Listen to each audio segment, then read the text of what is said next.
Brian Powell of I Run Far here with Sage Canaday before the 2014 the Rut 50k. How you doing, Sage? Doing great. Finally made it here. Finally made it Friday afternoon. Not too much time to spare, but Nah, still gotta check in and go for a little shakeout jog maybe. No vertical Ks for me though. No vertical. Come on, you can just pop up Lone Peak this afternoon. It's kind of gnarly up there. I gotta save my climbing legs for tomorrow. It is kind of gnarly up there. It's what I've seen from pictures. You get to find that out tomorrow. Yes. This course is way more technical than Speed Goat. Or probably, what's the most technical race you've run so far? Some sections on the descent at Transvolcano, probably. Yeah. Are right up there. So this is more technical than that. Oh, okay. So it's off trail then, right? Well, it's Talus Field. Okay. Yeah. And there is off trail as well. Yeah.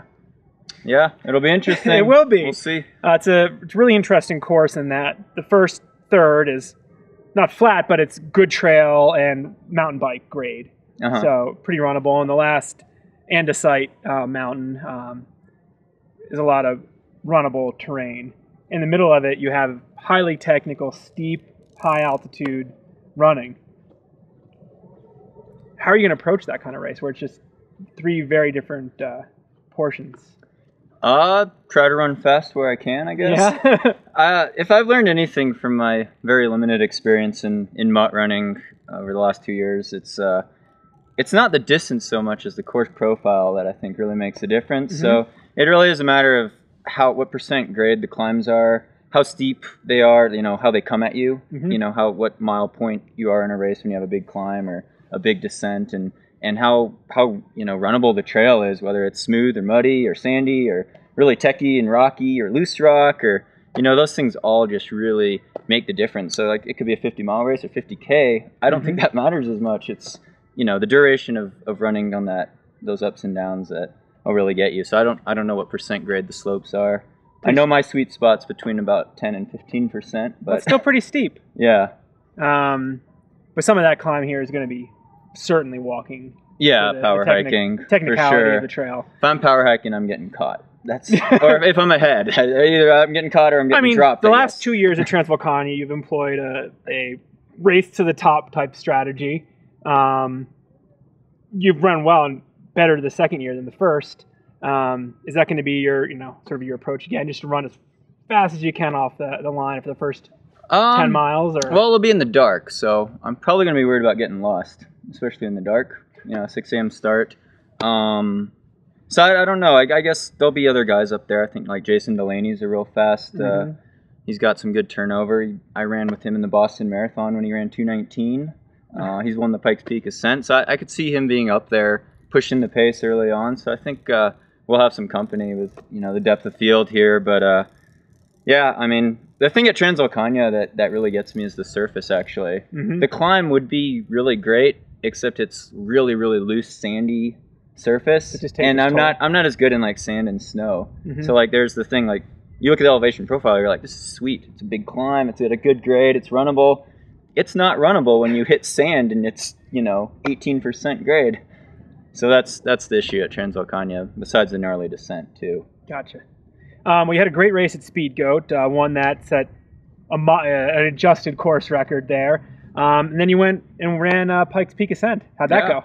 It was a great race. It was the W World Mountain Running Association Long Distance Challenge. It's a mouthful. But there were 15 different countries there with different teams, a lot of really strong mountain runners from Europe, guys that have won like the Jungfrau Marathon and all sorts of races.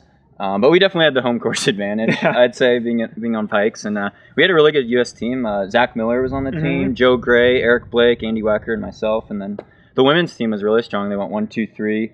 Allie and then Morgan Artola and Shannon Payne were on that team. So it was a good race for me. I haven't figured out Bar Trail by any means. It's a really fickle trail, I think, just because it flattens out so much. And so I almost don't like the flat parts of Bar Trail. It's almost too fast. It takes you out of your rhythm. And it does. I'd rather be locked into a steady, hard climb. So that's the tactic I used. I came from behind and moved from third place to first place in the last mile. So I kind of had to just rely on the other guys in front of me really dying, because they definitely have higher VO2 max and faster 10K PRs than I do. And that's an advantage on that course. Yeah. But you ended up winning, so that was a great run. How's your running gone since then? It's been going well. Yeah. I've been, knock on wood. I don't know this course, so I don't know really how well I've trained for it, but I've tried to get up high. I've done a couple FKT efforts at Mount Elbert in Colorado. And yeah, I'm healthy, and you can't ask for anything more than that. Nice. So you're feeling ready to go? I am. Looking forward to this race. And anybody particular you're shooting for, or is it just you're going for the win? I'm going to push myself 100%. Yeah. And I mean, I think, going into the race, obviously, with it being the skyrunning final, Killian's probably definitely the favorite to win. Yeah. And he's one guy, that I've always lost to by quite a bit. So it's always like extra motivation to try to push yourself to improve and to also maybe finish closer or, mix it up more with guys that are always ahead of you. So he's sort of a benchmark. Yeah. And you do end up racing him a bunch over the season and years. So yeah, and he's always kicked my butt. So reel him in bit by bit, maybe. Yeah. Maybe he'll be tired from the vertical K. Maybe not. I don't know. At Transvolcania, him and Luis definitely climbed better this year. The day after doing the vertical K. And that was in the afternoon before the start of Transvolcania, so it didn't seem to affect him at all. I would be out for 5 days after vertical K.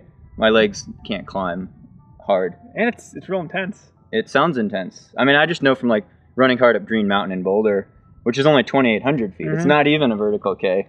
Like if I do an FKT effort up that, my legs are like toast for 5 days. Like I wouldn't do that a week before the race. Well, get off your legs and rest up, Sage. I will. And best of luck out there. Thank you very much. Yeah.